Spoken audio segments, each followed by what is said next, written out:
I've never raised venture capital. I've never done anything like that because of the reasons I will talk about in this video. There's a much better way and a much more achievable way to raise funding for your startup, and let's talk about it. Running a cold email campaign is one of the easiest ways, one of the most straightforward ways I've found to get new clients. We've used it to match with most of the Fortune 500 for our agency clients and a lot of billion-dollar brands we've been able to sell. We've generated millions of dollars of revenue just from cold email. The problem is if you've tried cold email, it's not as straightforward and as easy as it looks. But luckily, we have put together the cold email optimization checklist, and you can have it for free. What this is the internal tool we use to optimize our cold email campaigns. This checklist will teach you or your team when to rewrite the subject line, when to rewrite the body of the email, what to put in the body of the email, how to check the email to make sure there's no errors before the send goes out. All of that in a very straightforward checklist, and you can have it for free. To get it, go over to experiment27.com/checklist, and you can have that download. Again, the URL is experiment27.com/checklist. Let's talk about how startups get funding. I do business coaching, and we have a business course at Email 10K. So I get a lot of questions and actually a lot of comments like, how do I get funding for my startup? Or, Alex, will you invest in my company? And I want to tell you now, no, I won't. And two, you don't need funding. So let's break down in this video how startups get funding. Number one is they raise some venture capital. And there are dozens and dozens of people that can speak to this better than I can. I've never raised venture capital. I've never done anything like that. All of my companies have been bootstrapped. This is a term that you should learn right now because in the Silicon Valley world, and really in the entrepreneurship world as a whole, there are two categories of entrepreneurs. One is the sexy startup founder, like they call them the venture funded founder, somebody who raises $10 million, $100 million for their startup. Or there's the other world, and this is the type of founder I am, the bootstrapped entrepreneur. And so what bootstrapping means is you fund your business either from personal debt. When I was first starting Experiment 27, I went $20,000 in debt, paying salaries and paying for people to work on this business of mine. And do I recommend that? No, only because if I recommend you go into debt and you go into debt, I don't want to be liable, you know?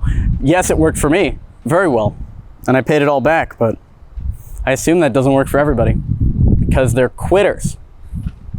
So businesses, when we were bootstrapping and in the Quadrant, which is our conglomerate, we run a bunch of different companies, software companies, services businesses. We have an online course at Email 10K that teaches you how to start your own business. And all of that's within the Quadrant, consulting companies, etc. And all of those have been bootstrapped except for the software company, which somebody else bootstrapped and I acquired. So here's how to actually get funding for your business.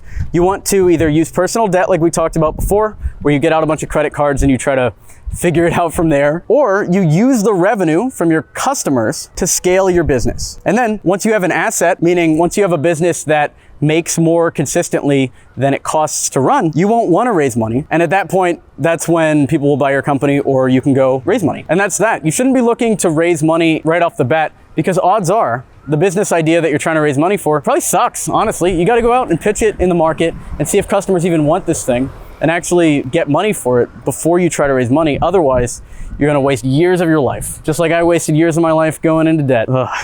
I don't regret it. I don't regret it for a fucking second. I've had multiple founders on the Alex Berman podcast when we used to do a bunch of interviews on there, including the founder of Moz, Rand Fishkin, come on and talk about how he raised millions of dollars for Moz, felt like he was trapped, and it took him years after the point that he decided he wanted to quit until he could actually quit because he was so tied to the business. We've had at least a couple episodes where people have told similar stories. If you want to listen to that full Moz episode with Rand Fishkin, it's not actually Moz, it's Spark Toro is his new company. You can check that out in the description below. It's very insightful on why not to raise money. And I've heard similar stories all over Silicon Valley. By not raising money, you maintain control and you get the freedom to do whatever you want to do. By raising money, the startup becomes more of a job.